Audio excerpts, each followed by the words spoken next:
All right, and we are live, my friend. All right, perfect. We're live. All right. Yeah, man. Thanks for doing this with me, dude. I'm excited, man. I haven't seen you for a long time. I'm excited as well. Yeah, it's been a while, dude. It's been a while. It's been a minute. How are you feeling today, dude? You know what, dude? Well, like I was saying, I just got this shot. So like I don't know why. I kind of felt like a little bitch sometimes. Actually, a little bitch like throughout this whole thing, because like, you know, like my parents got this second COVID shot, right? And they were like, "Oh yeah, my arm just hurt," and it was like completely fine, right? Yeah. And then, well, for me, it kind of like kicked my ass. Like I got it at like 9:45, and then I was going throughout my day at work. And then all of a sudden, it just like went into like this mode, dude. Like at 1:00, 2:00, it just hit me. I got so tired. My body just started like aching, and I was like, I gotta go home. So I came home. First thing I did, I just walked up the stairs. I went into the guest bedroom, and I just put the covers over me, and I just went to bed. Standby mode. Yeah, I just like, dude, I just went into like this like little mode, and Shawnee was like, "Oh my God, are you okay?" Like, you know, like there's so much like I've heard like people get really sick from it and blah blah blah, and I was like, you know, like I hope I don't. I hope I don't. But like, I was like, I don't know, man. But it just went into this like mode, and I just started spinning out of control. I got a fever and all this other crap, and I was like, all right, I really hope I can see you guys tomorrow. So I was like, I really need to make sure that I have to get better. So I just started hydrating. Yeah. I started taking medicine. I was like, all right, sweet. And then I texted you guys in the morning. I was like, yo, guys, this is happening. I just want to let you know, if I'm not good by like mid-afternoon, I don't think it can happen. Dude, you had a very quick resurrection. I did, dude. I did. You know, like I could say that I like literally like slept the whole time. And I think that kind of helped. But after all that, dude, now I'm feeling great. I feel like I have like this little minor headache, and my arm's kind of sore. But other than that, I feel great. That's good, dude. I mean, I don't know. There's mixed effects with this whole thing, man. Yeah. Dude, some people are not feeling anything with both. Some people like the first one's worse. You know what I mean? Shit like that. So I don't know. It's hitting everyone different, man. When we got it, I felt like just out of it. Like I didn't feel like super like sick or anything like that. Uh-huh. But it was just a day where like, you know those days where like it's like Thursday or Friday in a long week and you're just like, dude, I'm not gonna do shit today. You know what I mean? I'm just gonna watch TV and like it's gonna be one of those unproductive days for me. That's what it felt like, honestly. I was like lackluster with everything else. I was like, all right, I guess I'll brush my fucking teeth. Yeah, you know, shit like that. Well, I mean, see, that's like the crazy part about it. It's like everybody's having so many different symptoms, and it was just like, I was like, well, all right, what am I going to get? You know, and now it's just like, all right, well, I got the shit under the stick, but whatever, you know, but I was like, but all I can say is 2 shots in, I'm vaccinated. Let's go, man. I'm ready to like, Be ready, dude. I'm ready to go places, man. Yeah, that's like the biggest thing. And not wear you have to wear a mask everywhere too, but whatever. But it's like you're not as like afraid. Yeah, I'm not afraid. Yeah. And that's like a thing, right? It's just, are you afraid? Are you not afraid of this whole thing?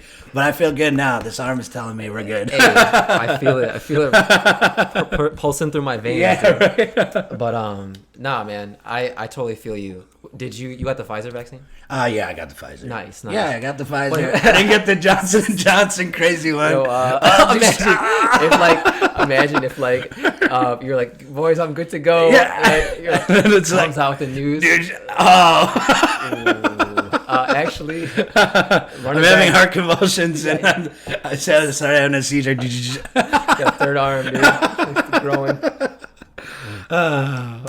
Sorry. No, anyway, terrible banter. Dude. But yeah, man. No, so I thought what we could go through today, right, is your current trajectory with like your logistics career, man. Yeah. You know, because like I don't know much about logistics. I know you talk about it very like passionately, right? Mm-hmm. But I don't know much about the industry, and maybe we don't go that deep today. Okay. But maybe just kind of like your curiosity, right? So so if I like look at it from my perspective, like when we met in college, you know, and we were both on that accounting path, right? We just like thought it was the right thing for one reason or another. Yep. Right? Maybe it was a safe path. Yeah. Maybe it's like what everyone else did, kind of. And we couldn't be a doctor for sure. Yeah, same. I'll be an accountant. So then, like, I felt like over time, though, you know, we realized that wasn't it for us. You know what I mean? We both kind of went in our own ways, and like kind of in a similar way, like we behave at work. You know? Yep. So, yeah, I mean that's my view of it, right? Yep. So like that's what I see in a nutshell. But yeah, like I don't know, man. Like take me through like what you were thinking when you first like kind of started your major and like. Yeah. Well, to be completely honest, bro, like the only reason why I chose accounting, like you know, like the safe path and everything. Yeah, right. That was a big thing, but like I think the only reason why I kind of chose that path was because of my parents. You know, like my dad and mom, I mean, being of Indian heritage, like, you know how it is. They're just like, oh, study, this is this is social class, you know, like you need to get here. This is what it is, you know, like that's what you need to do. Like your job is everything. Your title is everything type of deal. So my parents like built this thing into my mind when I was young. And even my brother and sister, it's like, we're going to have an accountant, we're going to have an engineer, and we're going to have a doctor in the household. They had 3 kids. That's what's going to happen. And so, it down. I mean, pretty much in between, I was the accountant, my brother was the engineer, and my sister is going to be be the right? So that was set in stone before we even decided what we're going to do. So, but quickly, man, like after I started doing like the internships and, you know, just doing like all the bullshit work that went in through it, I like started realizing, I was like, oh my God, this thing sucks, right? And like I think I went into it was tax that I did last, right? I did an internship and then I got a job doing tax, and it was probably the worst experiences of my life because I was the only like 24-year-old with a group of 50, 60-year-olds that's been at the company for like 25, 30 years. And there were like no new like tax accountants that were actually doing anything, right? That were my age. And it was kind of weird. And I was just like, I remember coming into work one day and I was just like sitting down and I was doing the spreadsheet and I looked at it like I think I turned on my music and I looked at it and I was just like, oh my God, I'm not doing this. I'm out, you know? And so like, I kind of went into this motion where I was just like, all right, I put in my 2 weeks and I was just like, I'm going to figure out something else to do. And then my wife, right, she was just like, at one point she was just like, hey, like, I mean, she got a recruiting role and she was just like, hey, like, there's this industry called logistics. Like, sure. Why don't you like, and it's in sales, you know? And then I was like, sales, like that's like a used car sales. You think of like, when you think of sales, you think of like used car salesmen, door-to-door guys that try to sell you like soap, shampoo. You ever hear about that Vector company with the knives? No. Which one? Dude, there was this fucking company that would try to recruit high school kids to sell like knife sets, and they would like have you come in with like a group of other people like, dress up or ties and shirts. And like, and if you were the most assertive, they would be like, "You got the job." And then you realize you got to go door to door and sell shit. It's dude, like, that's exactly like you get the term when you hear it, and that's exactly how I thought about it. And I was like, you know what? No, I don't want to do any of that. But then she started talking to me about the role. And then she started talking to me about the people that like were the higher roles in sales, like the more senior levels, the VPs, the director roles and stuff like that. And then she started putting out, all right, there's these kids out of high school not out of high school. Well, yeah, out of high school, didn't go to college, that are making like 250, 300 grand, 400 grand, 500 grand doing sales. And I was like, what? No, there's no way, you know?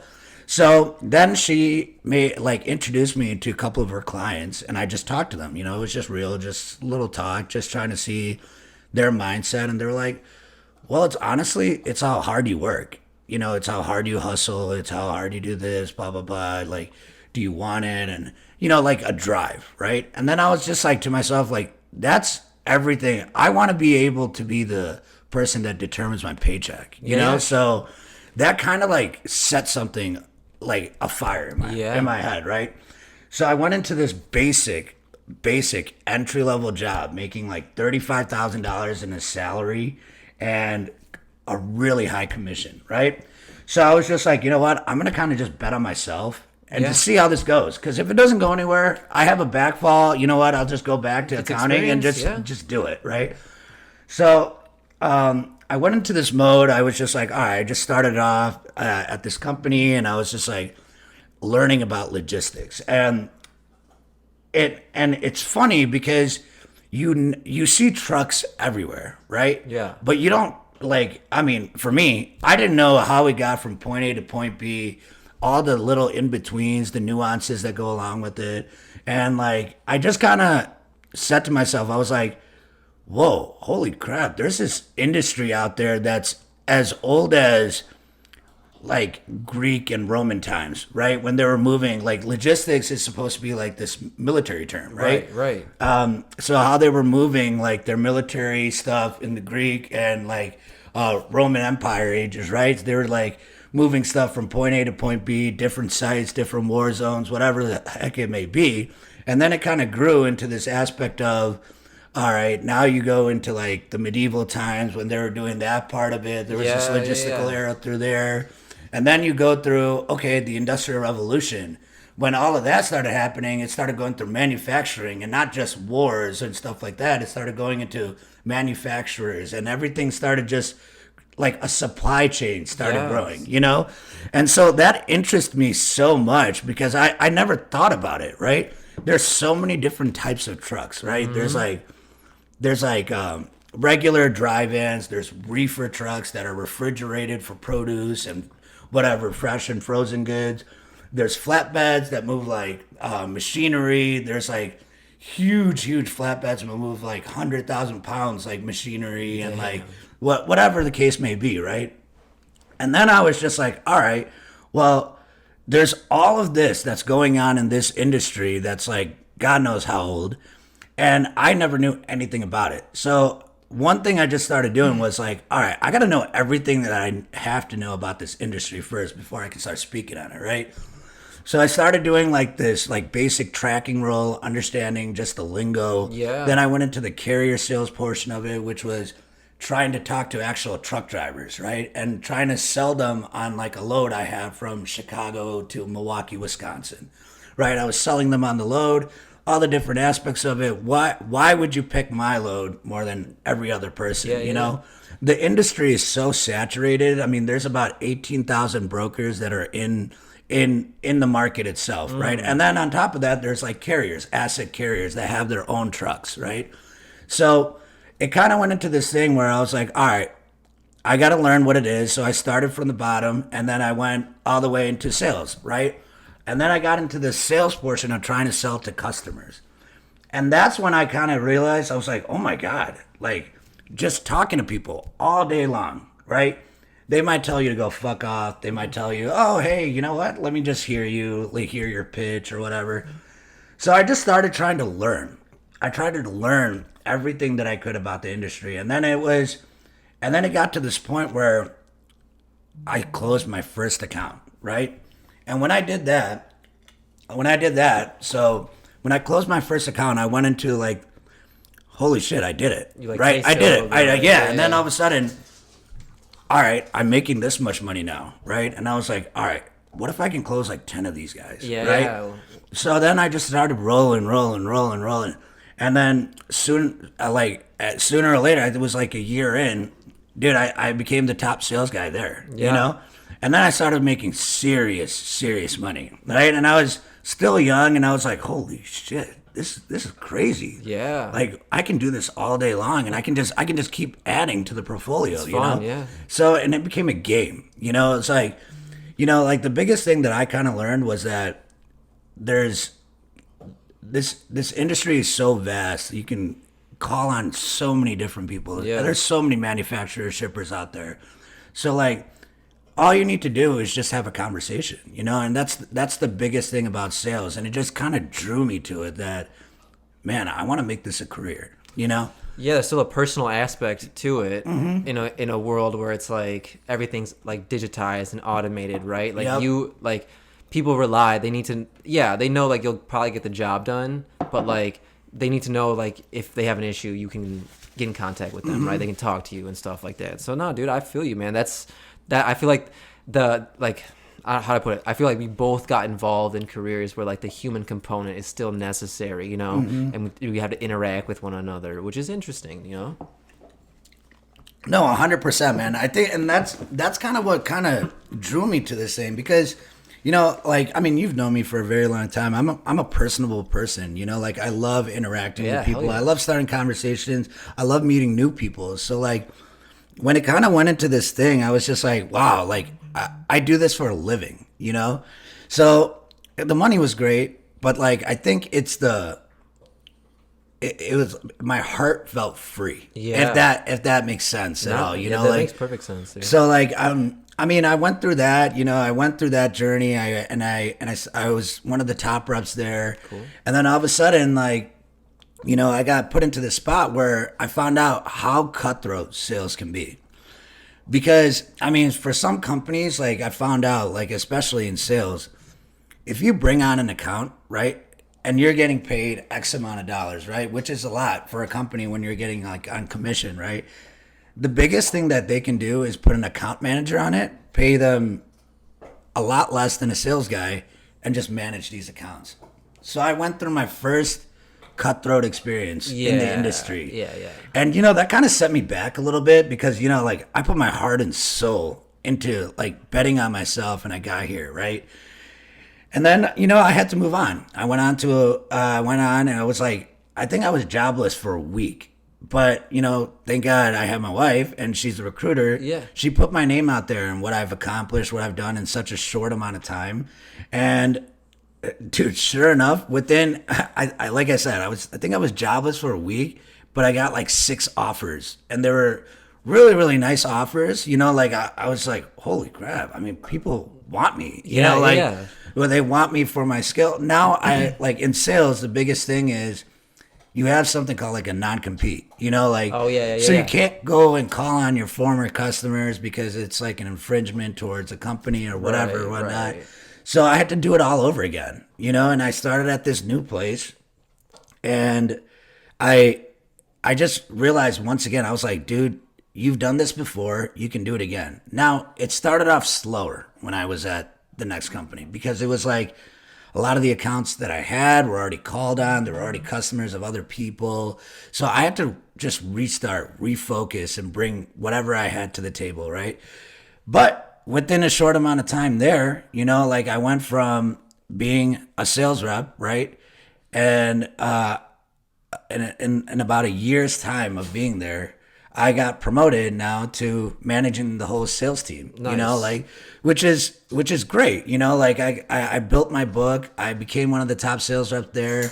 And then now they were like, hey, like, you're really good at this. Why don't you go teach other guys to do it? Right. And they all bet on me, you know, and I was like, this is what I was looking for, you know? Dude, you never realize like how important, like, you know, when you're coming up, you're like, oh, dude, like, what does my boss matter? You know what I mean? Yeah. Like he's just he's just like someone I work for. I'm just gonna get a paycheck here, right? Mm-hmm. But then you realize that like company culture like actually does matter, you know? Yep. And I don't know, like I recently went through a boss change too. Yeah. And I realized that the different. No, I'm sorry. I realized he's like running around. He just wants to play. Yeah. No, I get it. I haven't seen you for a while, but no. So you realize that like, you know, like my boss versus my new boss, right? There's a world of difference. Yep. And like I feel way more relieved now. I feel less stressed at work, right? Yep.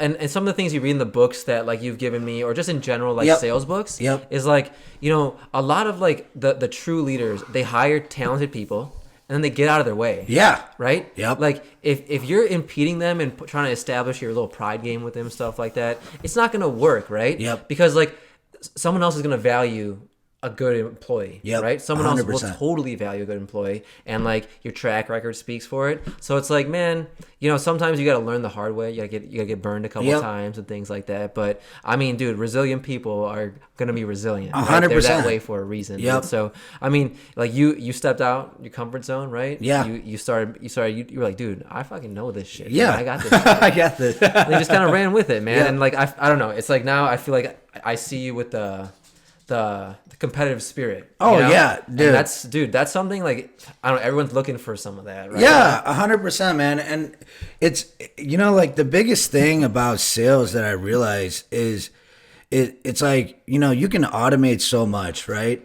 But it's like the actual human aspect, like you were talking about, right? Like, how can I have a conversation with the person and able to trust that person with $1 million worth of freight? You know, Right. like, and that's hard to come by. But if you find like those type of customers or even that type of rep, right, Yeah.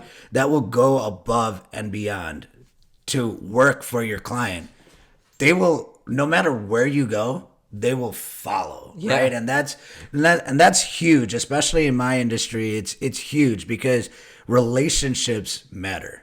And that's what sets the really, I always say this, that's what sets the good reps from the great. Yeah. You know, and that's just what it is. Like, how much can you have a relationship or how much of an impact can you make on a person? Yeah. You know, like with my clients, like, you know, when I was starting off, dude, the biggest thing that I was selling was myself. You know, I was like, just give me the shot. Like, let me work on your freight. Let me show you how dedicated I am to you. You know, and I had a pretty big book, right? And I'm interacting with multiple different clients, but I was just like, all right, I learned all of my clients' names. I learned about their families. I learned about their dogs, pets, whatever. I learned when their birthdays are. I learned when they're like what favorite sports they are, what they do on the weekends, you know, like, and it just became like this, like, it's forming relationship. Exactly. You know, and it came to that point, man. And it's like, and I think I kind of got this, like, it's not like, you know, sales is always changing, adapting, and, you know, but it's always, it comes back to how personable can you be with the person? Yeah, like you got to be. I think it's a good skill. It's like how genuine Yes, can you be? that's the right? word, yes, it's yeah. like how authentic can you be? And I feel like it takes a lot. It takes a certain type of person to bring yourself to an interaction like that. Yeah. Right? Like I'm gonna be like not like who you want me to be, but like I'm gonna be the person that you need me to be for you to trust me. Yeah, Right? And 100%. there's no bullshit behind that. Like Yep. I thrive on performing well. Yep. So like I'm your guy. You know what I mean? Yep. And that it's funny that you mentioned that because that's what I was gonna ask. Right? It's like when you approach a scenario, right? So some of the things you said, like you do your homework, right? Yeah. You know what they're all about. You know, kind of like their likes and dislikes, some Yep. background information, right?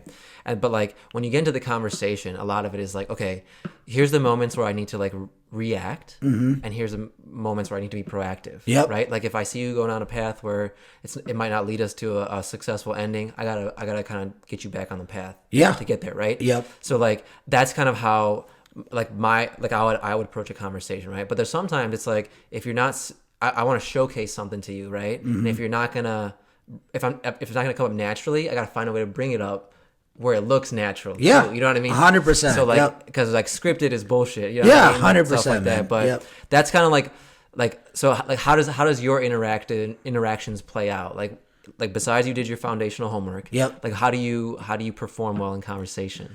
You know what, man? That's actually a great question because I just try to be myself. Yeah. I'm not trying to be somebody else. I'm not trying to do the script or, you know, like I talk, I make jokes, I laugh. That's the type of guy that I am. I think laughter is necessary in any conversation, especially when you're building a new one, right? Yep. When you're building a new conversation with a person you don't know, like it's like, all right, how can you make a person feel comfortable, right? And comfortability is a huge thing about when you're interacting with someone. So like early on, I just kind of realized like, okay, the biggest thing that I can do is just try to be myself. Like, and you know, like obviously there's different sales things that my company does, which is probably better than some other company, and what my company doesn't do well, like other companies, you know, Right. but it's how hard I work, right? Yep, yep. And I kind of show that to them when I get my first load from someone, right? My biggest thing is like, you're only as good as your last load. Right. That's how I come to terms with it, right? So I have to perform at every level. And then I got to teach the team that I have behind me that's taking care of these guys like day in and day out. I want them to understand the level of service that I give, right? Yeah. So there's been nights, man, like, I mean, I'm sure, like, I mean, you've known, right? Like, I've been up, like, there's been nights that I've been up for like 22 hours straight, just with the headset on, with the headset on, just working, dude. trying to take care of a problem. And it goes beyond, multiple different accounts or different clients, but it's just like, okay, what can I do to be better than somebody else? And that's just interaction, communication, being proactive, that's huge. Sometimes like what it takes is for a client or someone to see, hey, look, yo, someone just responded to me at like 3 a.m. I know, like, if I need something, he's up. You know what I mean? Like, he's going to respond right away and take care of my issue and prioritize it. Yep. Sometimes that's all it takes. Yeah, 100%, man. And that's something that goes all throughout sales. And then, like I said, I go back to what makes a good rep and what makes a great one. And I think the qualities that I try to portray to my clients that's what makes a great one, because I've seen the guys that are successful, and that's the biggest thing. Like, when you're surrounded by people that are really good at sales, right? You try to like pick up some of those things. You try to understand, like, like my biggest thing before when I was transitioning, right? The new company that I'm at now, they love to do face-to-face, right? Face-to-face is a huge thing, right? Whereas I only did like on a call or an email. That's how I learned my first part of sales, right? Yeah. It's the inside sales position, right? And then I went into this role. I started like going with some of my guys that I call mentors now. Like they showed me this different aspect of it. Sitting in front of somebody, sitting in front of a client in their office, not just selling, it's just talking. You talk about the bear. Like, I just had this meeting with this one client, right? We came into the office. I've never met the guys before, right? And we came into their office. I've never met with them. I've talked to him twice throughout in an email. And he's like, hey, why don't you come over and let me hear what you guys got to say? Yep. Sweet. All right. With the pandemic, it sucks. We're not able to go meet with everybody. Right. So this was like my first, like, actual interaction with a client or potential client in a year and a half, so like we went and like, I mean, the biggest thing what we were doing, we sat there for about like 20, 30 minutes just talking about the Bears, right? I mean, we came into the office and he has Bears memorabilia all over his office. And I was like, oh, sweet. This guy's a Bears fan, all right, I know what to talk about. We're gonna have a conversation about the Bears and this and that, and you know what? Like, because I'm a huge Bears fan, I know that can hit home, right? Like, especially with all the crap that's going on with the Bears, that's a whole different story. Oh man! But it was like, it was connecting, right? The initial connect, right? And then we got into business, and then we started talking about, hey, like, I mean, you guys are doing this, this, and this, like, but we can do this, this, and this for X, and we can do it better. I mean, we have, like, you guys are talking about the guys that are currently servicing you, they stop at 5 p.m. Guess what? I work past 5 p.m. I work till whatever time of night until the job gets done. I have a 24/7 team that's here. I've trained them personally with one of my buddies, like, and we're all about service. That's what sets you apart, especially in our industry. So, I mean, it's funny, man. It's just you think of it like as like every time I even when I go to a bar now, right? I love interacting with people. Like it's just come second nature to me just to try to talk to someone, just to see, hey, how's your day going? Right. Oh, like it's not because I'm just bullshitting, is because I'm genuinely interested, The conversation is addictive, man. Yeah, like, it is, man. You can start liking to talk, man. Like, it's like there's nothing narcissistic about it. It's really like, hey, look, like, yeah, we could talk about some high level bullshit if you want, or we could sit here and be quiet, or we could just kind of enjoy each other's company. Yeah. Right? And like, no harm done, bro. No harm done. Maybe I'll never see you again. Like, it's all good, you know? Yeah, 100%, man. Yeah, I mean, well, that's my little story, bro. Like, but it's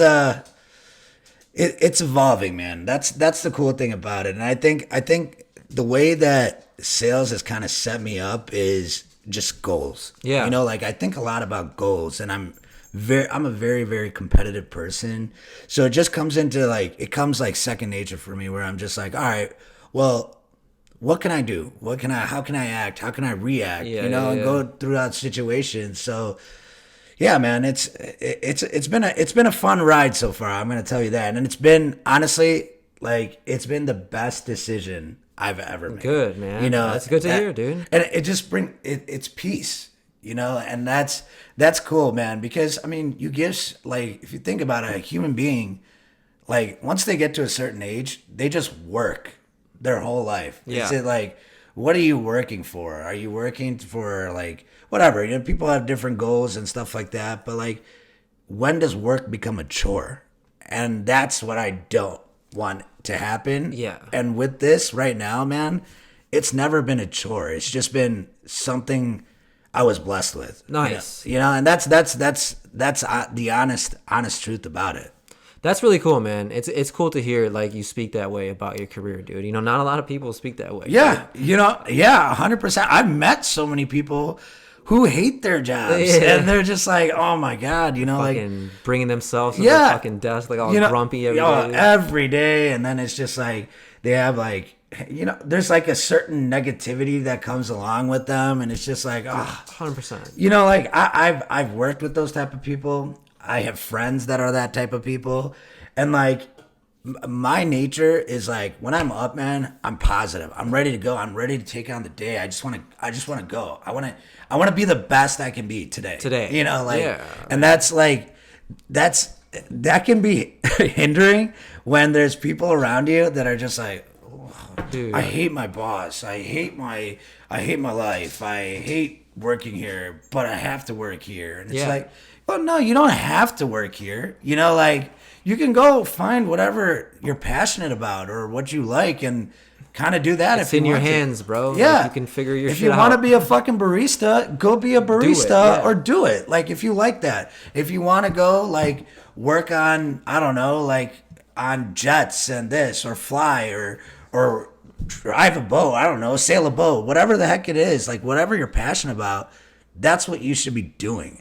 We work so much in our lifetime. We work until like what? The average like retirement age in America is like what, 65, 70? Yeah, right? 100. Yeah. About to be. For like some people, like it's 65, 70, then like the others are like, well, I don't have a retirement age. I just work until I kind of die. Yeah, until I drop. Yeah, sure. It's just like, but see, that should never be the case, you know?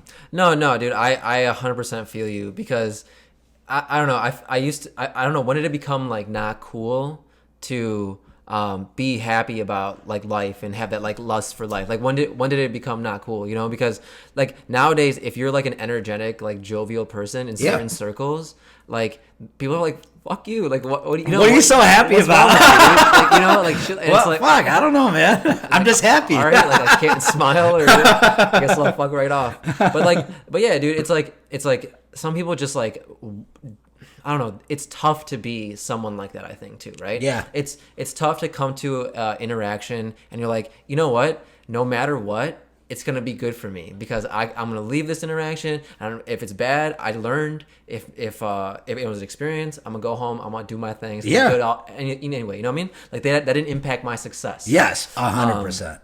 But like, I don't know. Some people like don't have that energy in them. I feel like to just say, hey, look, I'm gonna within my control to make this positive. But otherwise I'm gonna just be a victim. You know, the world sucks. Like, oh, dude, fuck that. It happened to me, right? Yeah, and it's 100%. Like, you're gonna sit back and take the backseat to life. Then you do that, man. But yeah. like, I'm up front. I'm doing my thing. I'm navigating. You know what I mean? I'm having fun with it. And I don't know. It's just like, otherwise, like, dude, what are you doing, man? What are you doing? 100%. If you're just like sitting around bumming. Yeah, dude. No, like, and you know that's so funny, because it's like, I feel like I feel like people go into that mode because they're scared. Yeah. You know, like, and that might be a weird thing to say, but I've genuinely met people that are scared of being happy. Mm-hmm. Like they're afraid. Well, okay, like what happens when I get to this point? But like, or no, I always have to worry about this bill. I have to worry about Saturdays, what I have to go see this, or they'll give you all the reasons. Yeah, like there's not. always a reason. Like, you know, that's the shit that we have to do. It's like, it's part of life. Yeah. It's like, it's coming to terms with it and then reacting to how you can make that and then how you can spin it in a positive, right? And I think that's been like my mantra. Like whenever there's a negative situation that's brought up to me or, you know, like, or it just comes into my life, I kind of go into this perspective, all right, how can I make this a positive situation now? And you know, that took me a long time to get there. It's a skill, man. Dude, it took me, and I you know, like I have to say, like professionally, I was able to do it like this, right? I was able to learn it.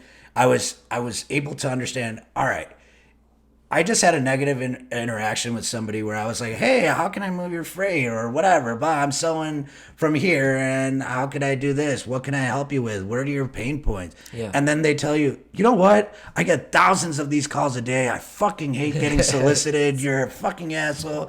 And I was like, oh my God. Oh yeah. Like, and then it just goes on and on. And I'm like, oh my God, I'm sorry, John Doe. Yeah. I'm sorry. I really didn't mean to like mess up your day. You know, this is my job. Like, yeah. I'm not trying to do this on like a personal level. I'm not doing anything. Like, I'm just honestly just trying to ask a question and understand how's it going.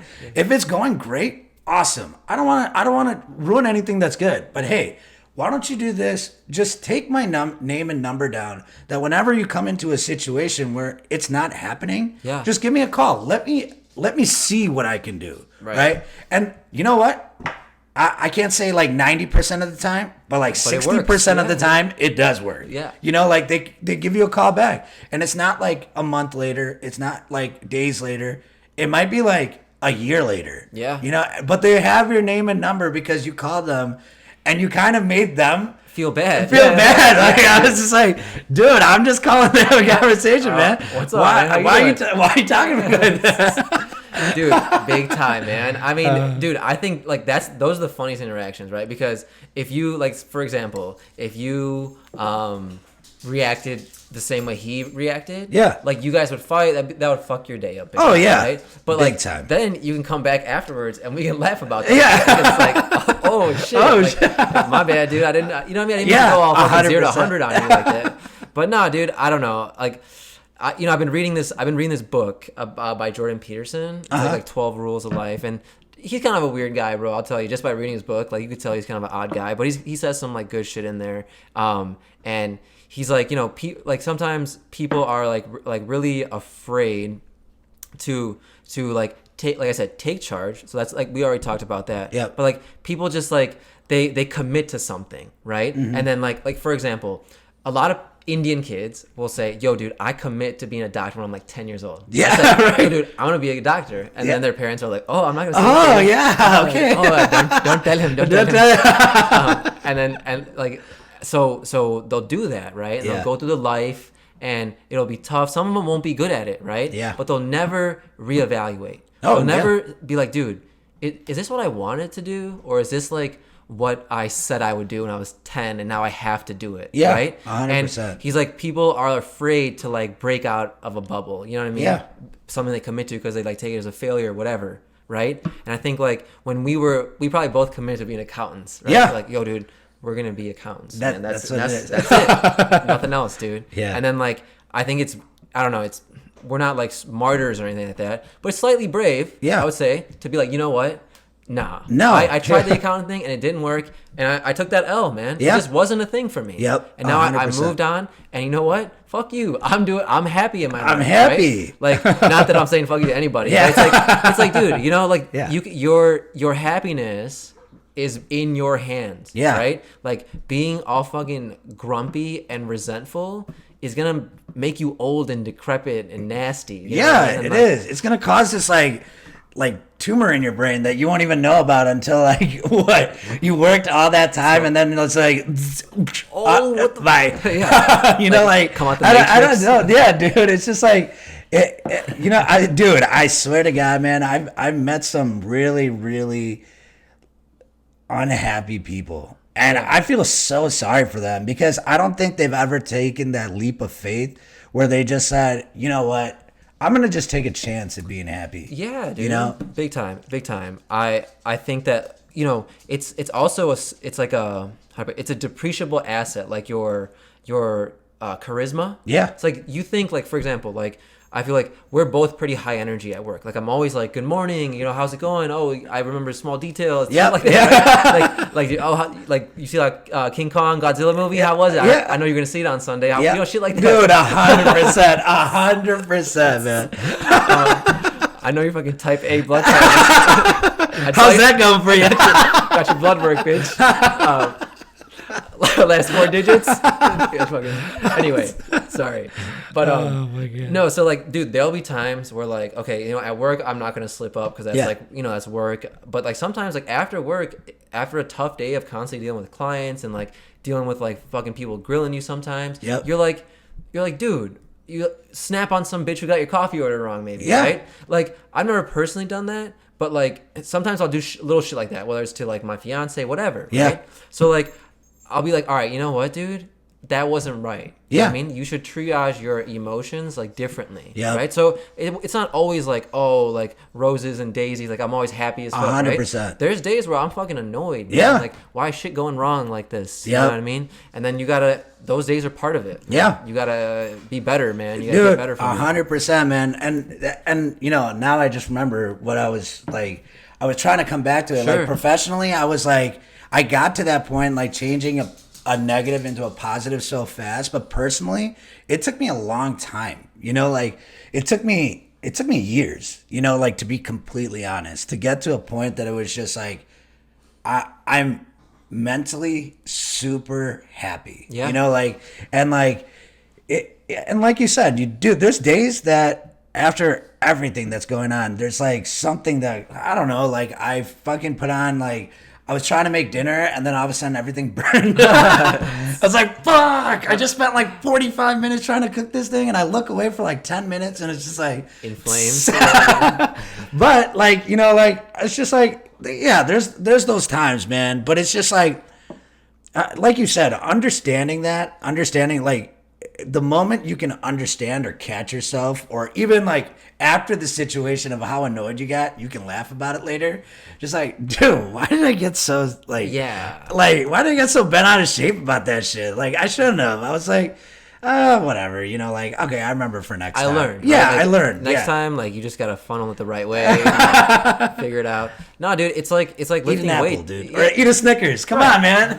You're being a fucking diva. Just take a bite of eat a Snickers real quick. Big time, man. I don't know. Like I said, it's like lifting weights, man. Like you start small, and then like you get stronger and stronger with it. Yeah, you know dude. What I mean? Yeah, man. And like then you can go longer through some kind of like bullshit. You know what I mean? Like, dude. Right. Because that's gonna happen all the time. Yeah, man. I mean, shit. Like, we still got a lot of life ahead of us, you know? And it's just like, dude, this is just like, just a little bit, unless I get like hit by a car or some aneurysm happens to me or some shit like full Annie. I turn into a DMX vegetable, but like, go ahead. Like, I don't know, maybe like if something like that happens to me. But like honestly, like I'm in it for the long run, bro. Like I'm ready to fucking go take on this. Sorry, I'm focused on the show. Hey, got his ass. No, man, ain't nobody listen to my shit, dude. I think I give a fuck about that. I actually, dude, I never listen to fucking DMX, dude. Dude, you know what? I probably y'all gonna make me lose my mind? Yeah, right. That's the only song. I know. Stop. Shut down, open up. It's like P.D. Pablo. Yeah. Yeah, man. I don't know, but oh my god. No, but well, that sucks though. I'm sad that he's big time away, sucks. But whatever, dude. But I mean, he did a bunch of drugs and he got that way. It's fine. It's fine. He OD'd. It's like Juice WRLD. Like just because he's dead doesn't mean I can't hate his music. Yeah. It's just all of a sudden I gotta be a DMX. I gotta be a DMX fan. No, I don't know, man. Never a fucking DMX song for the record. But no, man. I no, dude. I appreciate you sharing all that with me, man. We'll get deeper. We gotta get deeper into it on a couple other ones, man. Yeah, 100%, man. I'm open. I fun, actually really enjoy this. I mean, I thought it would be kind of weird having like a microphone in front of me and then we're just looking at each other's eyes and talking. Hello. But, hello. I'm actually full naked right now. But I mean, this was really cool. I mean, it was really nice, dude. In a lot of ways, like we never sit down and talk like yeah, that. Dude. I mean, honestly, we don't. We just sit around and play FIFA, weird noises, and so yeah, man. I was like, I think that's part of my whole thing, dude. I just like I want to get to know like, you know, if I meet someone right like that. You know, some people reach out to me on Instagram. Sometimes they want to link up. Fine, right? I'll do that. But like mainly, just I'm using it to like get to know like myself better. Yeah. Get to know like you guys better, man. Yeah. Like, cause we never, like I said, we don't see each other so often. We're busy, and then when we get together, we kind of just like turn up a bunch. Yeah, we just go into like this. Yeah. Like I think intermittently we try to be like, yo, we gotta catch up. Yeah, just catch up for a little. Let me ask you a filler question. Yeah. How's your mom? How's your dad? Oh my god. Oh, fuck the you, fillers, dude. yeah. The fillers. So man, I just, you know, I want to get to know what you're into, man. Oh, that's just cool, like, man. Well, if I can ask you, like on the other aspect of it, like how's it been for you? Like I mean, like you going through. I mean, obviously, dude, like you're the guy. You were set. Like I remember you in college. Like this is what I'm gonna do. Yeah. This was my plan. This. It was like laid out, right? It was like laid out where I was just like, oh shit, I just hope I pass this next class. Yeah. You know? Or at least make it to it, you know? Shit. Wake up in the morning, just like roll out of the fucking. But like, I mean, like you took like a huge different path too, you know? Like you went in through so differently than what you were, that I remember you were set on. So like, how's that been? Like, how's it been for you? Like, what have you done? I mean, you know what the thing is, dude? I think, I don't know. There's one of the main things I've learned as I've gotten older, you know, quote unquote, is like you can say no, right? Yeah. That's a big one. Like, and in Indian culture, that's a big fuck you. Yeah, that's if you say no to someone in Indian culture, you are fucking demon spawn. Dude, 100%. And so that was a big one for me. So I never said no to anything. I kind of be like, oh yeah, you know, like whatever, right? Yep. And then one day I like, through whatever reason, finally, like, you know, when I was just like dipped out that one day, like, so college was good. I wanted to make sure I was committing to being good. Yeah. Right. So I was like, okay, if I take a class, I'm gonna get an A in it. Right. Yep. I'm gonna be good at like anything that I do. Right. So I was like, you know what? I'm an accounting and finance major. I already declared it, so I'm gonna be good at it. Right. I'm gonna get all my shit done, graduate, and then I'm gonna get a job. Like as an accountant, because if I'm gonna be an accountant, I'm gonna get the best job, the best firm, or whatever the fuck, right? So I did that. Yep. And then once I graduated, I realized right away that, dude, like honestly, there's a lot of like ego games going on here, right? Yeah. And that's not really my thing. Who's swinging the bigger dick? Yeah. Honestly, that was like the big thing. And honestly, I wasn't in a realm where I was making personal connections. Yep. And two, like feeling like I was helping people, right? So then I like stepped into healthcare, right? Did that shit there. And I realized, dude, like, man, a lot of people just stay in the same place for like ever and ever and ever. Yeah. And think that like if they try to network with somebody, it's like kind of like stepping out of domain. Yeah. And it's like, yo, what? Like if I gotta like talk to people, I gotta get to know people, and you know, I gotta like go a little bit above and beyond to like establish like a good relationship with somebody. Let them know, yes, like I'm a fun guy to talk to, but also it's a performance-based relationship too, right? Like I'm gonna do my thing. Yep. So then I just was like, man, if I apply enough, right? So there was like a span of like a month where I was applying every day from 9 to 5. Yep. I was like boom, boom, boom. And then finally something hit. And then slowly but surely I was like, every year or so, I'd be like, man, I feel like I could do better, dude. Yeah. And if you're kind of trying to keep me under your thumb, then I'll go somewhere else. Yeah. Right. And then finally, like I landed my job now. Yeah. And they like I got a couple bosses who get out of my way. Yeah. Right. That's they awesome. they're like, yo, check in with me every now and then, and then just make sure we're all good. You know, things falling through the cracks, but I'm gonna let you do your thing. And then I would be like, I'm gonna invite you to my shit. Like everything that I'm doing, I'm gonna invite you to it. And then they're like, yo, dude, I don't even want to like do what you like, get there, because like you got it, man. Yeah. Like, you got the momentum. I'm good. I don't need to come to any more of these. You know what I mean? I'm like, all right, so you're good. Now you see what I'm doing. Now just let me do it. Yep. And then you'll see, without me even saying anything, that the results follow, right? Yeah. I don't need to flex. I don't need to do any of that stuff. Yep. So like, I was like, that's the place where I need to be, right? And in healthcare, then I can kind of feel like I'm impacting like members or patients in a good way, right? And basically, it does like what we like to do. Yeah. When I get into conversations with clients and stuff like that, what I know I can do is there's a switch that's flipped, and I'm gonna quote unquote win this. Yeah. Like, I'm 100%. Like, it's not you versus me, but I'm gonna make sure we leave this conversation with a solid takeaway. Like, Yeah. you're gonna remember. You're gonna remember me, right? Yeah. Yeah. And so like a lot of that is, like you said, preparation. Yep. And I that's competitive. Yep. Right. I'm gonna ask your account team like everything about you. Yep. So when I get into the conversation, you're not gonna hear some standard bullshit from me. Yep. You're gonna hear like, I looked at your utilization, I looked at your specific numbers, and here's what I think your opportunities are. Things like that, Yep. right? So you got a personal little touch from me already without even meeting me. Yeah. So like a lot of times, not to toot my own horn, like but someone will leave the conversation needing to do homework, and because all the questions they've asked me, I've answered, and you need to do some follow up. So like you as a client, actually you didn't have all the answers to my questions. Right? So like you'll ask me, oh, what's your statistics? What's your proven results? What's your book of business shit? Right? I got it for you. Yeah. Right. Here it is. So now I'm gonna ask you, what does your team do actually? Like, so like, for example, like, what kind of staff do you have on your team? Do you have nurses? Do you have, like, what are their certifications? Do they have, are they certified in certain diseases or not? Things like that. Yeah. They're like, actually, I don't know.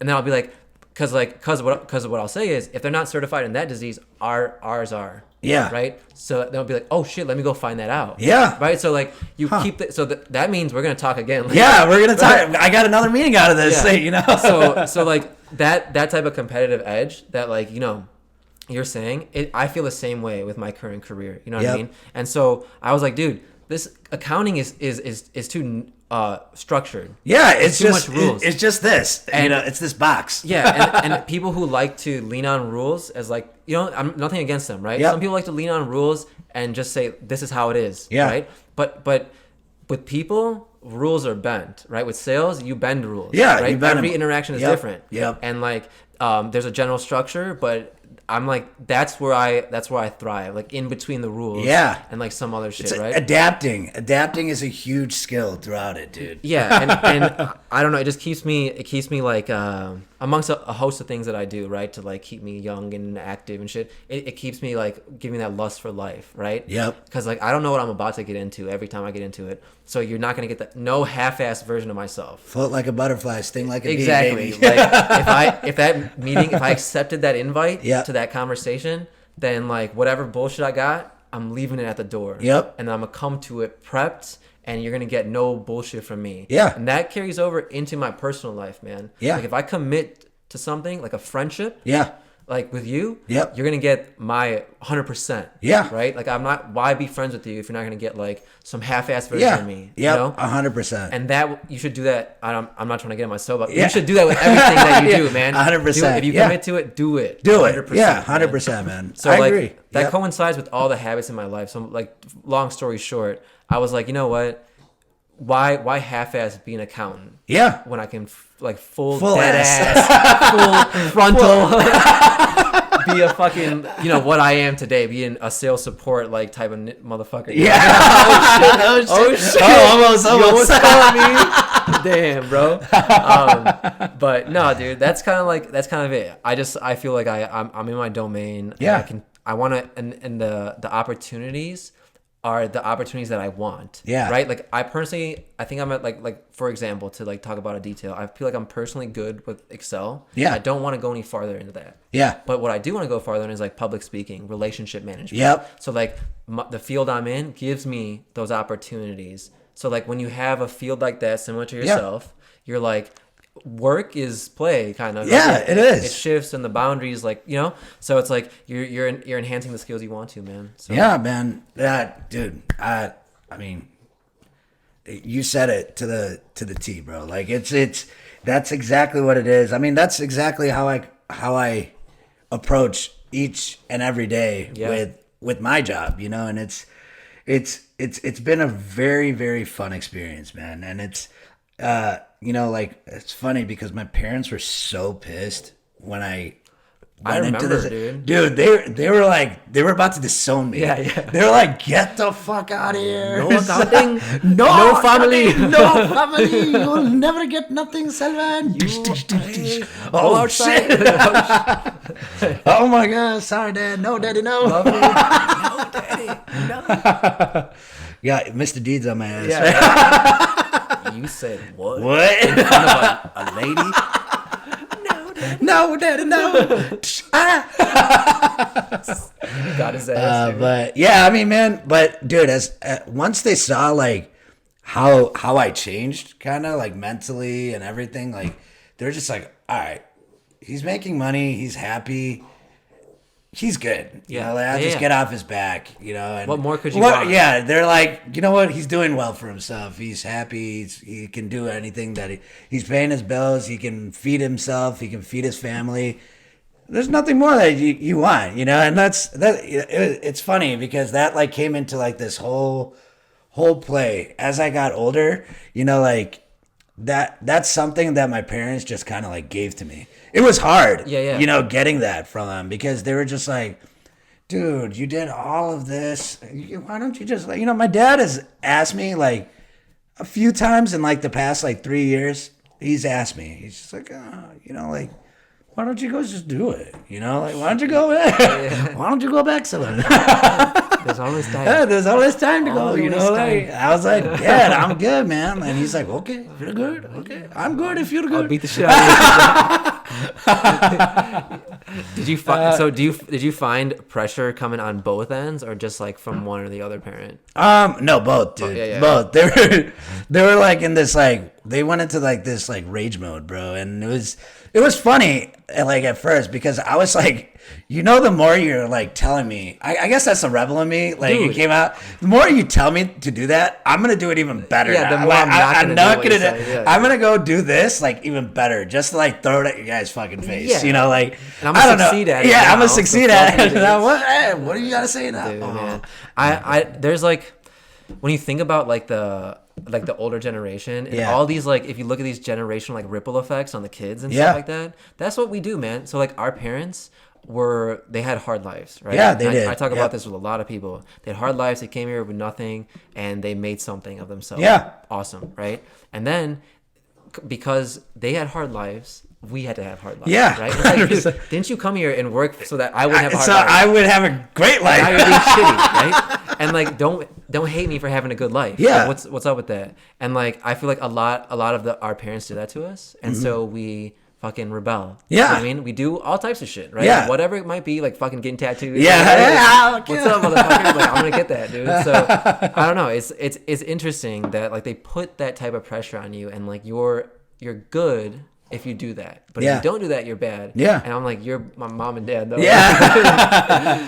Wait, where do we draw the line between what's good and what's bad? Like, is it just like black and white? No, it's never fucking black and white, you know? Man, you know what's really funny, dude? So like I just went to my parents' house, you know, like I think it was like a week ago or whatever, right? And I went to go see Diesel, right? Yeah. And you know, and that's the only reason why I went there. I wasn't like, I don't want lunch, I don't want dinner, I don't want any. I'm just coming just to see Diesel. Like, you know, like I come and see you guys all the time. Like, I'm just coming to see Diesel, dude. And then it turned into this whole thing of like, my mom was like, all right, I'm making lunch, I'm making dinner, and I'm gonna make this, and this. I was like, Mom, I don't want to eat at the house. Like, what the hell? Like, why can't? But she's just trying to like be that Indian parent, just like, oh, you know, my son's coming back home. I want to make some food. Make you this expectational lunch. Like, I was like, dude, I don't want any of that shit. I'm just coming to see Diesel and just say hi to you guys, and then I'm gonna bounce. It's like there's something. Like, okay, I'm telling you, I'm gonna come over. No food. No food. Mom, no food. No food. And then you come over, and there's a fucking 5-course dude, it's like, oh my God. Yeah.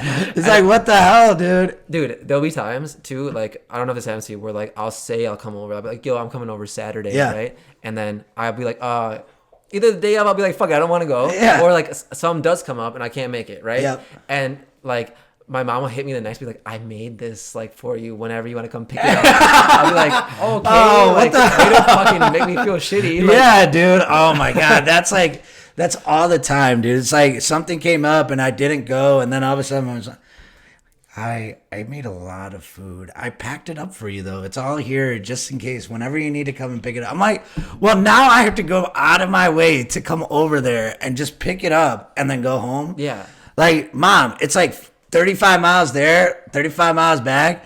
It's like, what the polluting the environment. It's like, fucking over this fucking like fucking curry that you made. Just for this fucking beef fry. Yeah, beef fry that you made. Probably really good, but fuck you. I know. I always like, that's one thing though. I mean, my mom can cook and I love that shit and I miss it. Like, but I don't need it all the time. You know, like I would just be like, don't use it as a it's like an emotional like blackmail, dude. Right? Like, it is. It's like a bribe, dude, every time. But it's funny. They're funny. Whatever. No, dude.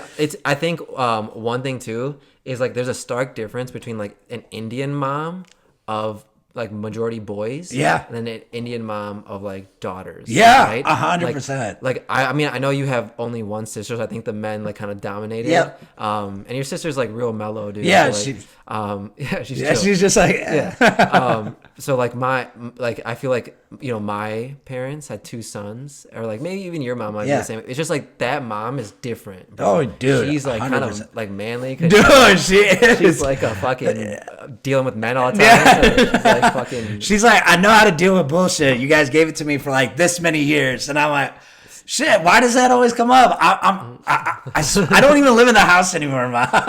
What am I doing to you? I was like, what am I doing? Why do you hate me so much? But she's just like, dude, she's such a problem. She always asks like that. That's how moms are. Like, especially like Indian moms, they go out of their way to just be like, oh, like, what are you doing? Just they call you up just to like, oh, they just want to know. No, like I feel you. Like it's really like it's a weird thing. It's like because we're bigger than them. Yeah, you're like little, and you're like it's like your mom. What the hell? Like, I'm 30 years old with a wife. Like, leave me the fuck alone. I can't be your main guy. I can't be. I'm sorry you hate dad, dude. But it's cool. It's cool. Hey, no one's saying that. No one's saying that. But I hear you, Mama. Hey, man. I hope my mom listens to this.